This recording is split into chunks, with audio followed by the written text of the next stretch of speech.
कलङ्कीमा अवस्थित नेपालकै पहिलो ठुलो र अत्याधुनिक होलसेल बजार एनबिटिसी सञ्चालनमा कम्प्लेक्समा सम्पूर्ण फेन्सी तथा कस्मेटिक सामानहरू होलसेल मूल्यमा उपलब्ध छन्। दर्शकवृन्द नमस्कार, केन्द्रबिन्दु समाचारमा स्वागत गर्छु। म मनोज नेउपाने। केन्द्रबिन्दु समाचारमा हामी दिनभरिका महत्त्वपूर्ण तथा खोजमूलक समाचारहरू सम्प्रेषण गर्ने गर्छौँ। आजको केन्द्रबिन्दु समाचार सुरु गरौँ प्रमुख शीर्षकहरूबाट। पूर्व अर्थमन्त्री एवं नेकपा नेता सुरेन्द्र पाण्डेमाथि आफ्नै कार्यकर्ताबाट दुर्व्यवहार, पार्टी कुनै हालतमा नफुट्ने उपाध्यक्ष गौतमको भनाई। कुल जनसङ्ख्याको 2% कोरोना संक्रमण हुन सक्ने सरकारको अनुमान। स्वास्थ्य मन्त्री भन्छन् अबको 4 महिनामा करिब 1,48,000 जनामा संक्रमण हुन सक्छ। उद्योग वाणिज्य महासङ्घमा सहमतिको सम्भावना कमजोर, आफ्नो जित सुनिश्चित रहेको दुवै प्रतिस्पर्धीको दाबी। सर्वसाधारणका लागि खुल्यो ऐतिहासिक श्री सदन, राजा वीरेन्द्रको जीवनशैली, पारिवारिक अवस्था आदिका विषयमा बुझ्न सहयोग पुग्ने। र कोरोना खोपको आपतकालीन प्रयोगका लागि फाइजरले माग्यो अनुमति, मध्य डिसेम्बरबाट खोप लगाउन सुरु गर्ने तयारी। जस्तै परिस्थितिमा पनि होन्डा छ सधैँ तपाईसँगै, त्यसैले अब होन्डा हुनेछ तपाईसँग मात्र 1 रुपियाँको डाउन पेमेन्ट वा 1 रुपियाँको इएमआई वा 1% इन्ट्रेस्ट रेटमा। थप जानकारीका लागि यी नम्बरमा कल गर्नुहोस् वा माथि दिएको लिङ्क क्लिक गर्नुहोस्। होन्डा छ सधैँ तपाईसँगै। शर्माजी, चाउचाउ। कुन चाउचाउ? जसमा फाइदा छ। कसलाई फाइदा? हामीलाई कि ग्राहकलाई? तपाईलाई फाइदा हुने प्रीति चाउचाउ। फाइदा के छ यसमा?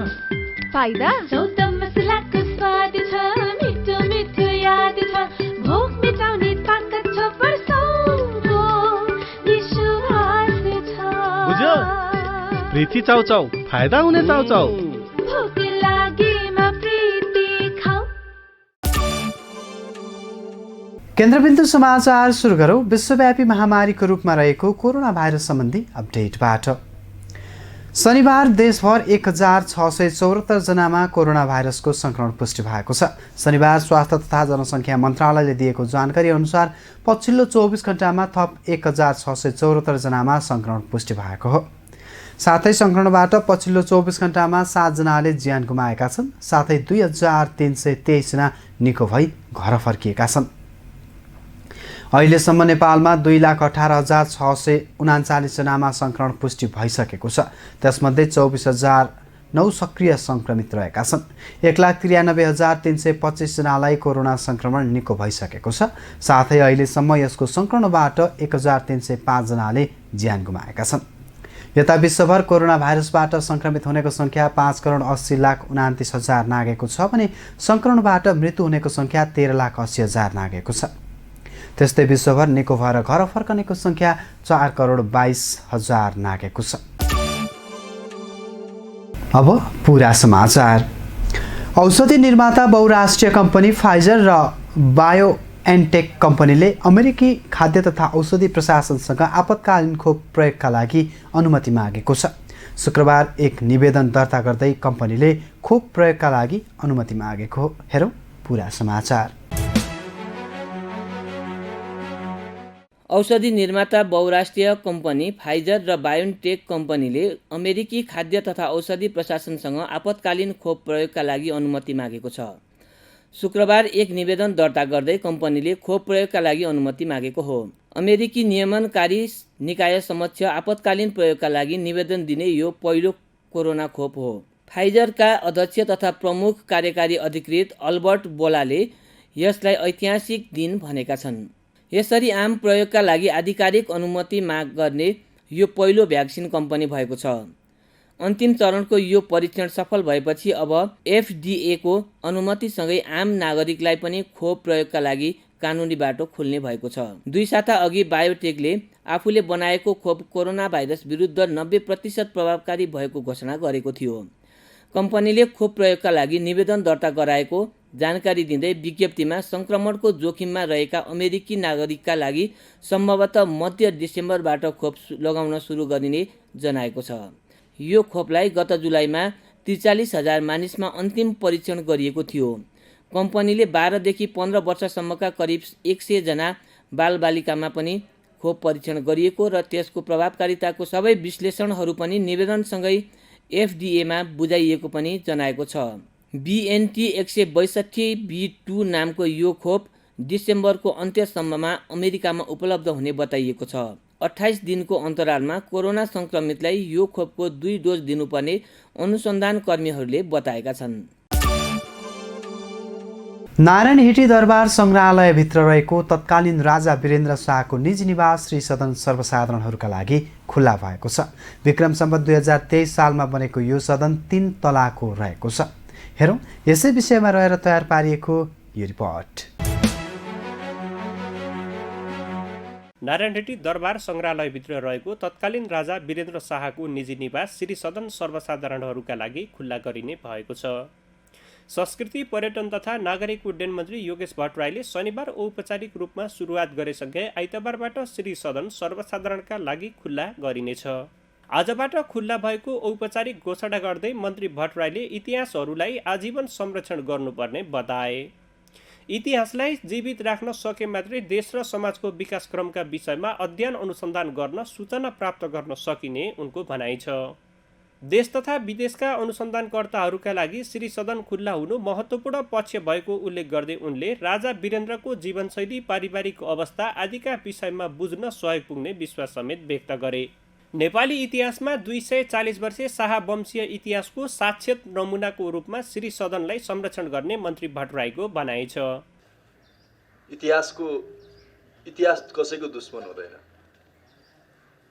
इतिहास घटना हो, यथार्थ हो, र त्यो घटना, त्यो यथार्थलाई आजीवन संरक्षण गर्न सकियो भने आउने पुस्तालाई पनि त्यसको ज्ञान हुनेछ। साथै आफ्नो देश, समाज, परिस्थिति कसरी विकास भयो त्यस सम्बन्धी सूचनाहरू प्राप्त हुनेछ। त्यसकारणले इतिहासको संरक्षण गर्नुपर्छ। अनुसन्धानकर्ताहरूको लागि यो श्री सदन खुल्ला गर्ने कुरा एउटा महत्त्वपूर्ण घटना हो। उहाँहरूले यसबाट पछिल्लो कालमा तत्कालीन राजा वीरेन्द्रको जीवनशैलीलाई बुझ्न, उहाँको परिवारको स्थितिलाई बुझ्न मद्दत पुग्नेछ। साथै नेपाली मात्रै होइन कि विदेशी विश्वविद्यालयहरूबाट समेत अध्ययन र अनुसन्धान गर्नेहरूको लागि यो एउटा महत्त्वपूर्ण सामग्री प्रदान भएको छ भन्ने मलाई लाग्छ। यो नेपालको 240 वर्षको शाहवंशको इतिहासको एउटा साक्षात् नमुनाको रूपमा हामीले यसलाई संरक्षण गर्नेछौँ। नारायण रेड्डी दरबार सङ्ग्रहालय विकास समितिका कार्यकारी निर्देशक भेष नारायण दाहालले यो वर्षको सुरुमै श्री सदन खुल्ला गर्ने योजना रहे पनि कोभिडका कारण सम्भव नभएको बताए। अहिलेसम्म 52 कक्षमध्ये 32वटा मात्रै खुल्ला भएको उनले जानकारी दिए। 52 कक्षका सबै ढोकाको नाम हिमालबाट र सबै कोठाहरूको नाम जिल्लाबाट राखिएको छ। अझै मनाङ, मुस्ताङ, जाजरकोट जस्ता लगभग 12वटा जिल्ला खुल्ला गर्न बाँकी रहेको र समयक्रम अनुसार सबै खुल्ला गरिने उनको भनाइ छ। नारायण दरबार सङ्ग्रहालयमा चाहिँ कस्तो छ भने 52वटा कक्षमध्ये सबै ढोकाहरू हिमालको नाममा छन्, सबै कोठाहरू जिल्लाहरूको नाममा छ। त्यस्तै त्यहाँ चाहिँ अहिले हामीले रसुवा, मनाङ, मुस्ताङ, जाजरकोट, प्युठान जस्ता 10-12वटा जिल्लाहरू अझै हामीले खोल्न बाँकी नै छ। त्यस्तै त्यहाँ C5को अध्ययन कक्ष हामीले खोल्न बाँकी छ। त्यहाँभित्र एउटा सिनेमा हल छ, त्यसलाई पनि हामीले खोलेर एउटा डकुमेन्ट्री देखाउने हाम्रो लक्ष्य छ। श्री सदन खुल्ला गरिएसँगै मोटर ग्यारेजमा हिटलरले वीरेन्द्रलाई उपहार स्वरूप दिएको गाडी पनि प्रदर्शनमा राखिएको छ। साथै तत्कालीन राजा त्रिभुवन महेन्द्र र वीरेन्द्रले चढ्ने गाडी र वीरेन्द्रले प्रयोग गरेको हेलिकप्टर र हवाई जहाज पनि अवलोकनका लागि त्यहाँ राखिएको छ। विक्रम सम्वत 2023 सालमा बनेको यो सदन 3 तलाको रहेको छ। 12 कोठा भएको यो भवनको भुइँतलामा वीरेन्द्रको निजी कार्यालय रहेको थियो। उमेर पुगेपछि दिपेन्द्र श्री सदनबाट त्रिभुवन सदनमा सरेका थिए। अन्य परिवारका सदस्य श्री सदनमै बस्दै आएका थिए। गणतन्त्र भएर दरबार सङ्ग्रहालयमा परिणत भए पनि उक्त सदन बन्द रहेको थियो। देशमा गणतन्त्र स्थापना भएसँगै दरबार सङ्ग्रहालयमा परिणत भए पनि उक्त सदन बन्द अवस्थामा रहेको थियो। नेपाल उद्योग वाणिज्य महासङ्घको निर्वाचन नजिकिएसँगै चुनावी रौनक बढेको छ। निर्वाचनमा वरिष्ठ उपाध्यक्ष चयन गर्न सहमतिका लागि पूर्व अध्यक्षहरू लागि परेका छन्। हेरौँ पुरा समाचार। नेपाल उद्योग वाणिज्य महासङ्घको निर्वाचन नजिकिएसँगै वरिष्ठ उपाध्यक्षका लागि सहमतिको प्रयास पनि तीव्र रूपले भइरहेको छ। कोरोना भाइरसको सङ्क्रमणका कारण सहमतिमा उम्मेदवारी छान्दा सबैलाई भलो हुने भन्दै महासङ्घ कार्य समितिले पूर्व अध्यक्षहरूको सहयोगमा वरिष्ठ उपाध्यक्षमा सहमति जुटाउने प्रयास गरिरहेको हो। वरिष्ठ उपाध्यक्ष पदका लागि उपाध्यक्षद्वय व्यवसायी चन्द्र ढकाल र किशोर प्रधान प्रतिस्पर्धामा उत्रिएका छन्। पूर्व अध्यक्षहरू रवि भक्त श्रेष्ठ, कुशकुमार जोशी, महेशलाल प्रधान, प्रदीप जङ पाण्डे र पद्मा ज्योतिले अहिले सहमतिका लागि तीव्र रूपले छलफल गरिरहेका छन्। उनीहरूले सर्वसम्मतबाटै वरिष्ठ उपाध्यक्ष छान्ने प्रयास गरिरहेका छन्, तर अहिलेसम्म सहमति भने जुट्न सकेको छैन। पूर्व अध्यक्ष कुशकुमार जोशीले सहमतिका लागि छलफल जारी रहेको बताए। मतका आधारमा आफू बलियो भएकाले निर्वाचन भए पनि आफूले जित्ने भन्दै ढकाल आफू पछि नहट्ने बताएका छन्। तर अन्तिमसम्म सहमतिका लागि आफूले प्रयास भने गरिरहने ढकालको भनाइ छ।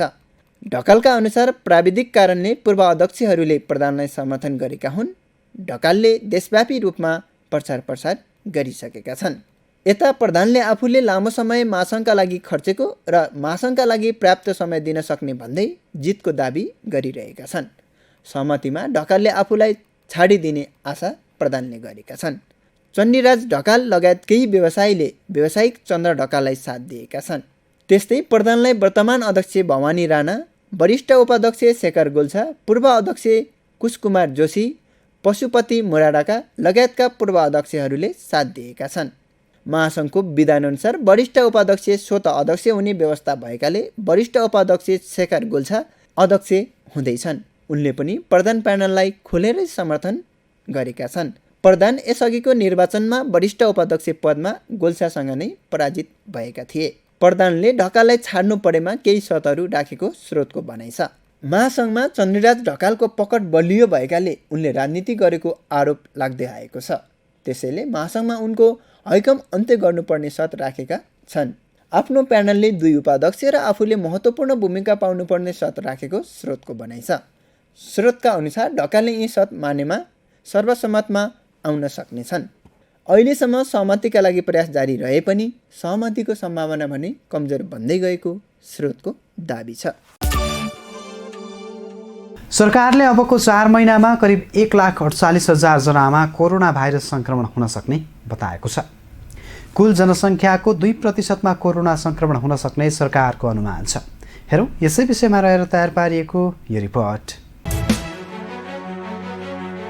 नेपालमा कुल जनसङ्ख्याको करिब 2% कोरोना भाइरसको सङ्क्रमण हुन सक्ने सरकारको अनुमान छ। स्वास्थ्य तथा जनसङ्ख्या मन्त्री भानुभक्त ढकालले पछिल्लो परिस्थिति अनुसार कुल जनसङ्ख्याको 2% सम्म सङ्क्रमण हुने अनुमान सरकारले गरेको बताएका हुन्।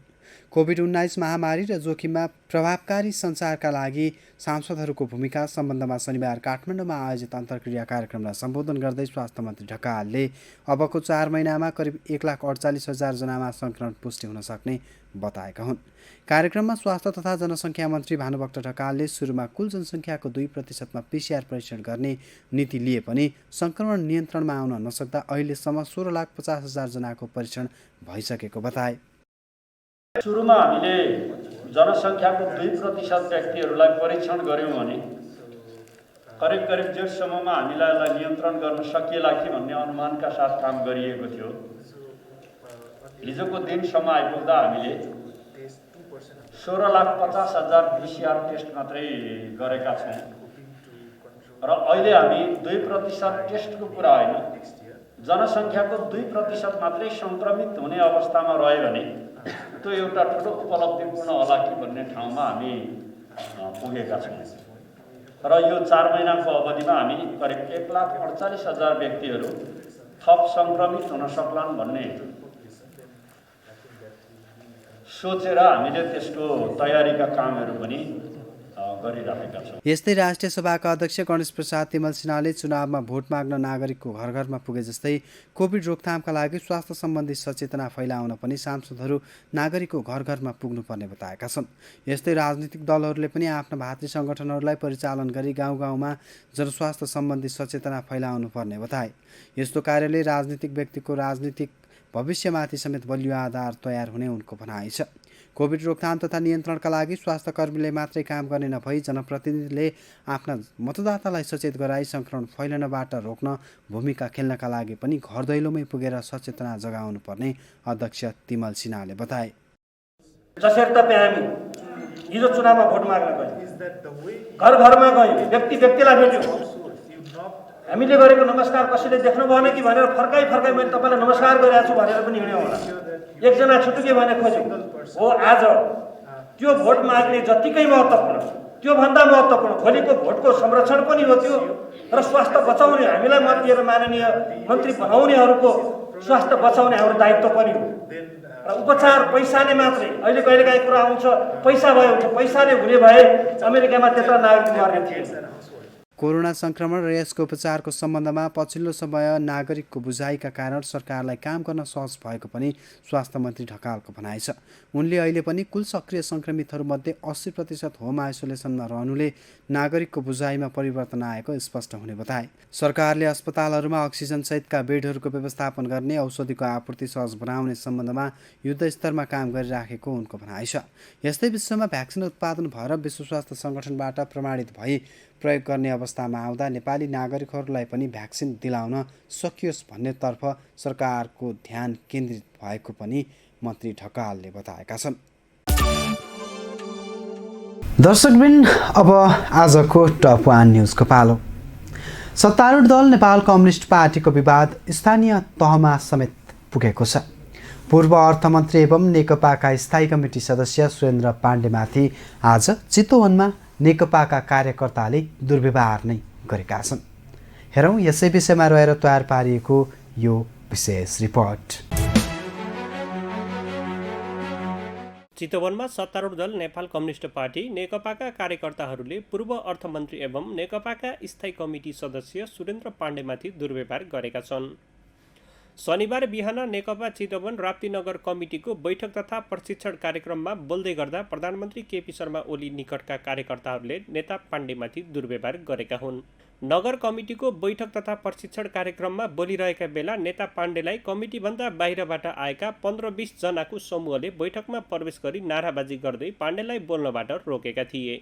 नेकपा भित्रको विवाद उत्कर्षमा पुगिरहेका बेला कार्यकारी अध्यक्ष पुष्पकमल दाहाल प्रचण्ड र वरिष्ठ नेता माधव कुमार नेपाल निकट मानिने पाण्डेले प्रधानमन्त्री ओली विरुद्ध गलत अभिव्यक्ति दिएको, गुटलाई प्रश्रय दिएको भन्दै उनीहरूले पाण्डेका विरुद्ध प्रदर्शन गरेका थिए। उनीहरूले गुटको भेला गर्न पाइँदैन, पार्टी एकता जिन्दाबाद, राजनेता केपी ओली जिन्दाबाद भन्दै नारा लगाएका थिए। त्यस्तै नेकपाका उपाध्यक्ष एवं राष्ट्रिय सभा सदस्य वामदेव गौतमले पार्टीमा विभाजन नआउने बताएका छन्। शनिबार तुलसीपुर उपमहानगरपालिकाद्वारा आयोजित कार्यकर्ता भेटघाट कार्यक्रममा बोल्दै उनले सो कुरा बताएका हुन्। पार्टीभित्रका केही आन्तरिक समस्या समाधान गर्न आफूले निरन्तर पहल गरिरहेको उनको भनाइ छ। म कुनै गुटमा छैन, म सधैँ गुटको विपक्षमा हुन्छु। उनले भने, मैले पार्टी एकतालाई जोड दिएको छु, पार्टी कुनै पनि हालतमा फुट्दैन। पार्टी एकताका क्रममा देखिएका केही विषयलाई तत्कालीन समयमा समाधान नगरिँदा अहिले समस्या आएको उनको भनाइ छ। उपाध्यक्ष गौतमले पार्टीमा 2 अध्यक्षले बैठकको कार्यसूची तय गर्ने र त्यसैका आधारमा सचिवालय, स्थायी कमिटी र केन्द्रीय कमिटीको बैठक बस्ने बताए। साथै उनले पार्टीभित्र फरक विचार राख्नाले पार्टीलाई झन बलियो र सुदृढ बनाउन सकिने बताए। उपाध्यक्ष गौतमले मुलुक समृद्धिका मार्गमा अघि बढेको र सरकारले घोषणा पत्र अनुसार काम गर्नुपर्ने बताए। आफूले पार्टीमा लामो समय योगदान गरेको स्मरण गर्दै अझै पनि युवाहरूसँग प्रतिस्पर्धा गर्न सक्ने उनको भनाइ थियो।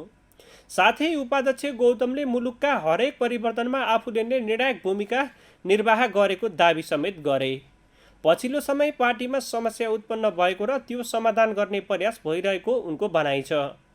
इमान्दार कार्यकर्ताले उत्पन्न समस्या समाधान गर्न र पार्टी विभाजन नगर्न भनेर खबरदारी गरिरहेको उपाध्यक्ष गौतमले जानकारी दिए। गत मङ्सिर 28 गते बसेको सचिवालय बैठकमा कार्यकारी अध्यक्ष पुष्पकमल दाहाल प्रचण्डले एकलौटी रूपमा राजनीतिक प्रस्ताव पेश गरेका थिए।